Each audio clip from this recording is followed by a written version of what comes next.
Habang pinagmamasdan ng ating bida ang magkasintahan na naglalakad sa kalye sa kanyang bintana, naisip niya na ang mga ito ay parang karaniwan na magkapares na makikita mo kung saan-saan, kaya umiling siya na kung maaari lang sana na siya ay maging katulad nila.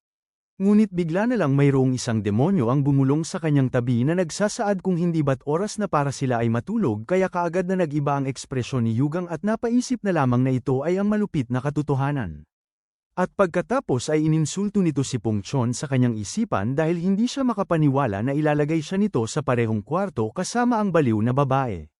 Nagsabi itong si Yakran na ang kanyang balat ay masisira kung sila ay magpupuyat at natanong kay Yugang kung ito ba ay pananagutan niya kung ito ay mangyari. Ayaw ng gulo, nagpatuloy ang ating bida upang isara ang bintana para sila ay matulog. Ngunit bago nito ay makikita natin ang mabilis na paparating na palaso, na siyang kamuntikan ng tumama kay Yugang at mabilis lang na lumusot sa braso ni Yakran papunta sa pader. Nalilito sa pangyayari, napalingon ng dalawa para tingnan kung ano itong bagay. Sapagkat napuno ng pagkabahala si Yugang sa kanyang nararamdaman, ito ay dahil sa napakaraming palaso na umuulan papunta sa kanila galing sa labas ng bintana. Mabilis ang naging reaksyon ni Yakran kaya nagawa niyang makatalon para ito ay maiwasan, habang mabilis naman na napayuko si Yugang sa sahig. Napasigaw ang babae sa takot dahil kamuntika na din siyang mamatay at natanong sa ating bida kung sino siya at bakit siya sinusubukang patayin ng mga ito. Subalit napakagat lang ng ngipin si Yugang at nanatiling tahimik sa kanyang mga sinabi. At makaraan lang ng ilang sandali ay ang pagdating ni Pungchon sa bintana habang napapasigaw sa kanyang Panginoon sa pag-aalala. Habang patuloy na tumatama ang mga pana sa kanyang likod ay hindi niya ito alintana at natanong lang sa ating bida kung siya ay maayos lang ba. Nakikita ito, nagtataka siyang sinagot ni Yugang na siya ay maayos lang at nag-utos na pigilan nito ang kanilang mga kalaban. Na siyang kaagad na sinunod ni Pungchon habang tumatalbog lang pabalik ang mga pana sa kanyang likuran. Nang bigla na lang nitong sinundot ang kanyang daliri sa mga balikat ng ating bida, na siyang hindi inaasahan ni Yugang kaya muli siyang naparalisa. Kasunod nito ay ang pagbuhat sa kanya ni Pungchon papunta sa bintana sapagkat pinagalitan lang siya ng ating bida dahil hindi ba't ang utos niya na pigilan ang kanilang mga kalaban at hindi siya. Ngunit nagpatuloy lang si Pungchon sa pagtalon palabas habang napapasigaw na hindi nito maaaring iwan ang kanyang Panginoon sa isang napakadelikadong lugar, kaya ito'y sinagot ni Yugang nang nagugulat kung papaano niya itong nasasabi habang dinadala siya papunta sa gitna ng teritoryo ng mga kalaban. Samantala, si Yakran ay wala nang may nagawa kundi ang mapaangat na lang ng kanyang isang kamay sa labas ng bintana habang nagsasabi kung papaano naman siya. Makalipas ng ilang minuto ay pumunta tayo sa gitna ng kagubatan habang may maririnig tayong mga malakas na pagsigaw. Dito ay makikita natin si Pungchon na inaangat ang kanyang espada habang mabilis na nagpapatuloy, kung saan ang kaagad niyang mapansin ng isang kalaban sa tabi ay walang pag-aalinlangan niya itong inatake kaya ito ay nahiwa sa dalawa. Nang bigla na lang mayroong sumulpot na lumuluksong kalaban sa kanyang itaas na daladala din ang kanyang espada para siya ay atakihin. Napapansin itong sumusugod na demonic cultist, mabilis na nagpakawala si Pungchon ng isang pag-atake gamit ng enerhiya na siyang kaagad na tumama sa kalaban kung saan dahil sa tindi ng lakas nito ay nahiwa rin pati ang maraming bilang ng mga puno sa paligid. Ang mga squad members ay nagsimula namang tumakbo habang pasigaw na nagsasabi ang isa sa mga assassin na si Pungchon ay papalapit na sa kanila. Kasunod nito ay ang pag-utos ng lalaki na nasa harap sa kanyang mga kasamahan na akitin nila ito hanggat sa kanilang makakaya gaya ng iniutos ng kanilang squad leader na si Shimsu upang matapos nila ang batang cult leader. Subalit sa kalagitnaan ng kanyang sinasabi ay nakita niya si Yugang na daladala ni Pungchon habang humahabol sa kanila. Sa galit ay nagpakawala si Pungchon ng isang malakas na pag-atake habang nagtatanong kung saan tumitingin ang kupal na ito, habang ang lalaki ay nagpalabas na lang ng nakakatawang mukha habang natitigilan at napapaisip kung bakit ang batang cult leader ay naroon. Samantala pumunta naman tayo pabalik sa silid kung saan dapat naroroon ang ating bida subalit nang marating ito ni Shimsu at ng Twin Demons ay wala na silang nadatnan kundi ang batang babae. Sa gulat ay natanong ni Shimsu kung nakaalis ba itong batang cult leader kasama ni Pungchon, na sinagot ni Yakran sa pagsasabi na ito ay gaya ng kanyang sinabi at natanong kung sino ang mga ito. Gayunpaman nang malaman niya ang ganitong impormasyon, nangitim bigla ang mukha ng squad leader habang nagsasabi na mukhang sila ay muling nabigo na siyang ikinabahala ng kambal, Ito ay dahil naaalala nila ang babala ng tiyuhin ng kanilang squad leader na ito na ang huli nilang pagkakataon kaya kailangan nilang magtagumpay kahit pa na ano ang mangyari.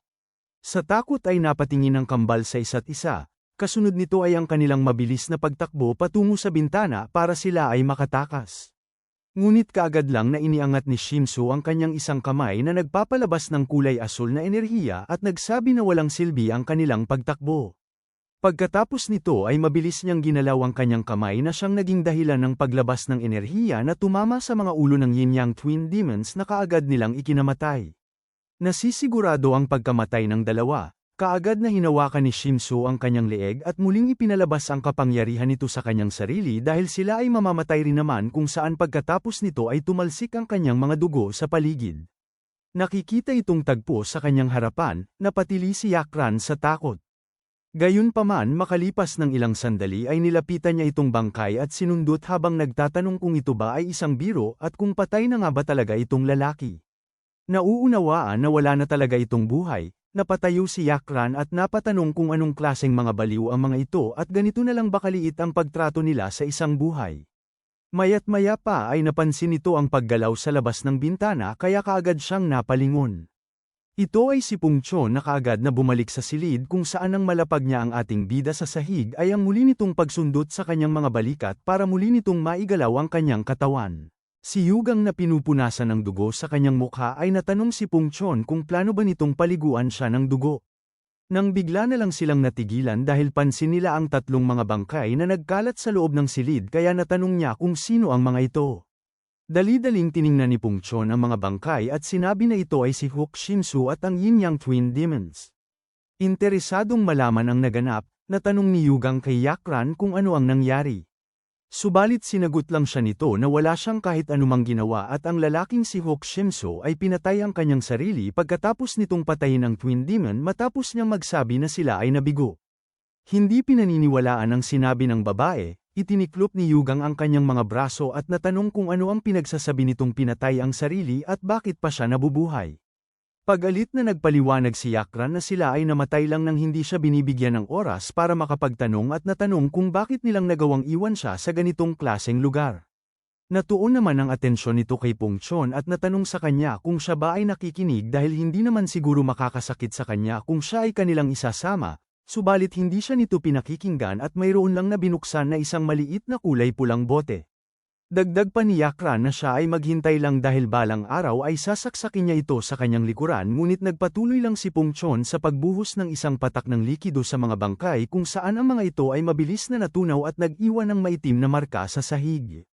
Nakikita ito, biglang bumait si Yakran habang itinatago ang kanyang matinding pagkatakot sa pamamagitan ng pagpuri kay Pungchon sa pag-alis ng mga bangkay ng ganoon kadali. Sapagkat pagkatapos ay lumingon lang si Pungchon kay Yugang at nagsabi na mas mabuti kung sila ay umalis na dito.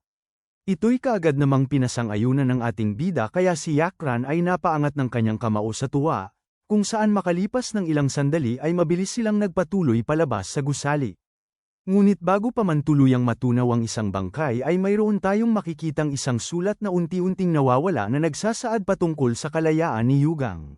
Gayunpaman ang mga bangkay sa silid ay tuluyan lang na nawala pagkalipas ng ilang minuto na tila walang kahit anong palatandaan na mayroong nangyari sa loob. Makalipas ng ilang araw sa isang umaga ay pumunta naman tayo sa gitna ng kagubatan, dito ay makikita natin muli ang pagmamaneho ni Pungchon sa karwahe sa pagpapatuloy ng kanilang paglalakbay. Sa loob ng karwahe ay si Yakran na muling nakabaliktad ang ulo habang nagsasaad na hindi mo kailanman malalaman kung ano ang maaari mong maranasan sa Jianghu. Ito ay dahil hindi niya inaasahang masasanay siyang nakabaliktad ang kanyang ulo. Kasunod nito ay ang kanyang patuloy na paghampas sa harap ng karwahe habang nagsasabi na pagkatapos ng 4 na araw nilang paglalakbay ng walang pahinga ay pinapatay na siya ng amoy at pwede ba silang huminto ng saglit para hugasan ang buhok ng ating bida. Si Yugang ay napapikit lang ng kanyang mata at naisip na itong babae ay hindi kailanman nasa tamang pag-iisip pero ito ngayon ay sobrang lala. Hindi matiis ang pagrereklamo ng babae at nauunawaan na siya ay tama, nag-utos si Yugang kay Pungchon na sila ay pumunta sa isang batis. Sapagkat tinanggihan ito ni Pungchon sa pagsasabi na ito ay kailangang tiisin ng kanyang Panginoon. Kaya pag-alit siyang pinagsabihan ng ating bida na ito lang ay kanyang nasasabi dahil siya ay nakakalanghap ng sariwang hangin sa labas at muling nag-utos na ibalik ang karwahe. Gayunpaman pagkatapos niya itong masabi ay bigla na lang nahinto ang karwahe, at rinig nito sa labas ang pagsabi ni Pungchon na sabihin nito ang kanyang pagkakakilanlan. Interesado sa tagpong nagaganap, lumabas ang ating bida sa karwahe at natanong kay Pungchon kung ano ang mayroon. Pansin niya naman sa harap nila ang isang lalaki na nanghihingi ng kapatawaran. At nagpakilala ito bilang si Sang Pilwong na nagpapatakbo ng isang martial arts academy sa Xi'an. Kasunod nito ay ang kanyang pagturo sa isang nasirang gulong at ipinaliwanag na ang sinasakyang karawahe ng batang dalaga na kanyang kasama ay nasira kaya pwede ba sila nitong tulungan. Sapagkat kaagad lang na kinuha ni Pungchon ang kanyang espada para sila ay tapusin. Ngunit bago pa nito ay nag-utos ang ating bida sa kanya na huwag nitong saktan ang mga inosenteng tao at sila ay tulungan. Nagawang masukat si Pilwong, natanong ng ating bida sa kanyang isipan kung ang lalaki ba ay nagpapatakbo ng isang mahinang martial arts academy dahil siya ay mayroon lamang maliit na inner chi. Pinasang-ayunan naman ni Pungchon ang utos nito, kung saan napanganga sa pagkagulat ang dalawang estranghero dahil sa walang kahirap-hirap niyang pagbuhat sa kanilang karwahe.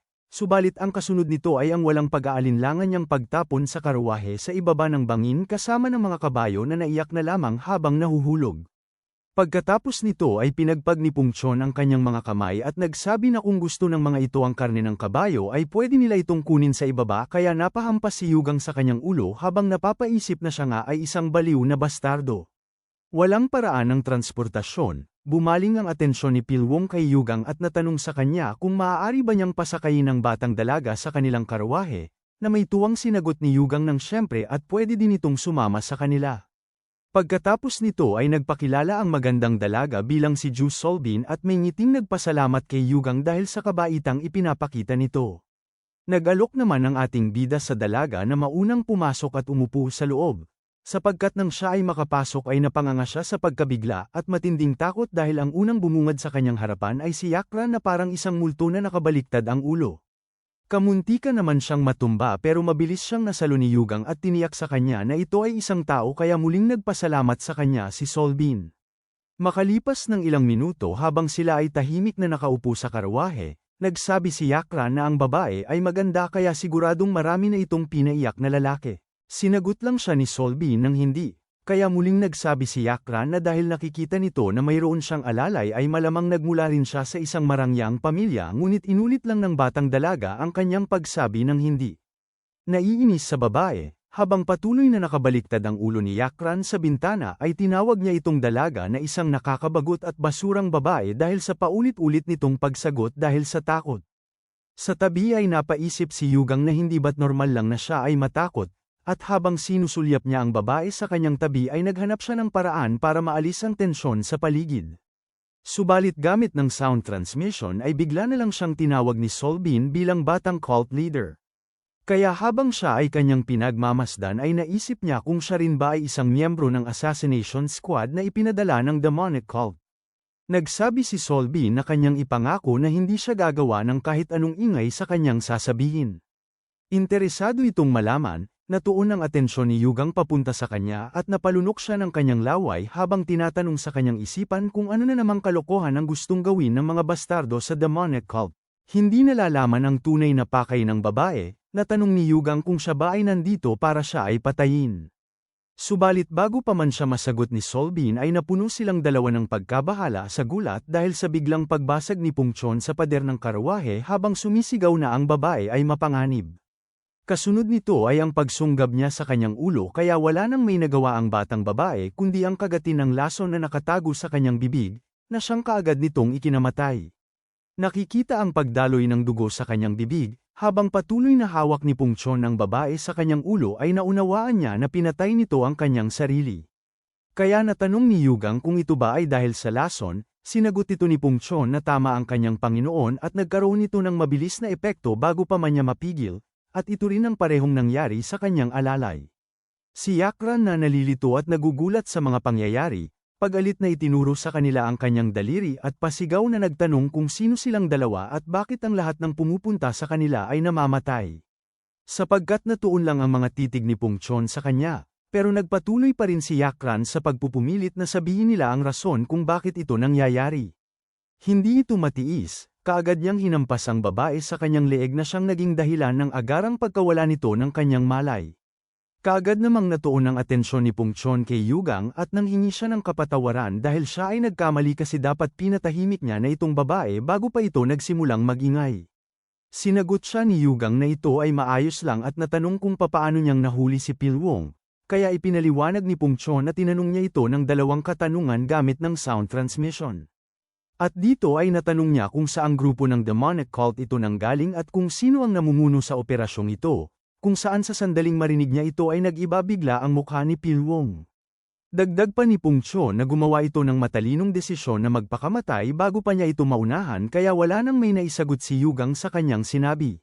Gayunpaman napaisip ang ating bida na nagawa nitong malagay sa bitag ang lalaki at makumpirma ang kanyang hinala kaya kahit na si Pungchon ay isang siraulo, siya pa rin ay matalas. Nang bigla na lang itong yumuko at lumuhod sa kanyang harapan at nagsaad na mayroong kakaibang bagay ang nangyayari para sila ay kanilang mahanap at masundan ng hindi niya napapansin. Nagseryoso bigla ang itsura ni Pungchon. Kasabay nito ay ang kanyang pagsabi na mayroong nagmarka sa kanyang Panginoon ng teknik na tinatawag na Scent of 8,000 Miles. Ang Scent of 8,000 Miles, ito ay isang amoy na tanging ang mga dalubhasa lamang ng Divine Tracking Art ang makakaamoy. At ang bakas ng amoy ng Scent of 8,000 Miles ay agad na nawawala kapag mayroon ng namarkahan kaya ito ay hindi basta-basta mapapansin ng isang tao, at ito ay isang walang kapantay na pamamaraan ng pagsubaybay. Dahil sa kanyang paliwanag, nagsabi si Yugang na ito ay nagbibigay katuturan at natanong kung mayroon bang paraan para ito ay maalis. Ipinaliwanag ni Pungchon na ito ay posible nilang masunog gamit ng matinding init ngunit kailangan itong pagdaanan ang panandaliang sakit, na sinagot ng ating bida na ito ay kanyang makakaya kung panandalian lang naman kaya simulan na nila ito ngayon. Dahil dito nag-utos si Pungchon kay Yugang na siya ay umupo ng nakakross ang mga paa at inilagay ang kanyang kamay sa ulo nito habang nagsasabi na sila ay magsisimula. Nararamdaman ang pagdaloy ng malakas na enerhiya, napabukas si Yugang ng kanyang mga mata. Kung saan pagkatapos ay ang pagsigaw niya ng napakalakas dahil sa matinding sakit na kanyang nararamdaman, na dahil sa tindi ng lakas nito ay makikita natin ang matinding liwanag na lumalabas sa loob ng karwahe. At makalipas ng ilang minuto, mapapansin natin ang paglabas ng usok sa katawan ni Yugang. Napaubo siya at naisip na salamat sa Diyos dahil tunay nga itong natapos ng panandalian lamang.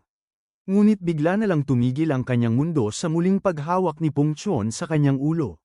Kasunod nito ay ang pagpapalabas nito ng kanyang enerhiya na muling kumuryente sa ating bida kaya nagagalit niyang isinaad na hindi ba't sinabi nitong bastardo na ito ay panandalian lamang. Na may malaking tuwa lang na sinagot ni Pungchon na tama ang kanyang Panginoon dahil ito ay aabutin lang ng 15 minuto.